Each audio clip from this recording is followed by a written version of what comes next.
Hey guys, welcome to Matt Tech. Today we'll be learning how to recover deleted email on Gmail, and now let's dive right in. Now to recover your deleted emails on your Gmail, first open up your Gmail app on your phone, and all of your deleted emails will be at the trash section of your Gmail account. So in order to go to your trash section on this interface, at the top left corner of the screen you can see there's a three-lined icon available for us over here.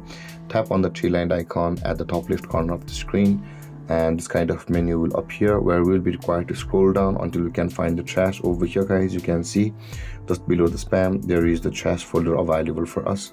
Tap on the trash and all of your deleted emails will be available over here. Now in order to recover a particular deleted email over here, tap on the email which you want to recover, and after opening that particular email over here at the top right corner of the screen, not the email, not over here on the three dotted icon guys, at the top right corner of the screen there is another three dotted icon for the interface.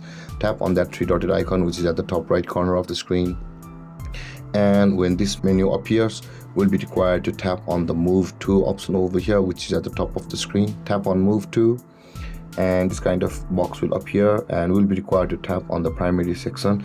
If it's a primary email guys, tap on the primary, but if it's another than primary, either it's promotion or social or updates, tap on those depending upon which it is. So we'll be tapping on the primary over here, and that particular email will be moved to the primary section over here which will recover our deleted email on our Gmail. So let's do that again. Let's go to the trash and let's recover another email. So let's recover an email from the book club over here, and it's on the trash. Now let's tap on the three dotted icon at the top right corner of the screen, and let's tap on move to on this menu and tap on the primary, and that email will be recovered and available on our primary inbox section of our Gmail. And with that being said guys, this is how you will be able to recover your deleted email and on Gmail. And if you have any confusions or questions regarding the topic, feel free to comment in the comment section below, and don't forget to like, subscribe and hit that bell icon for more videos. Thank you for watching guys. Peace.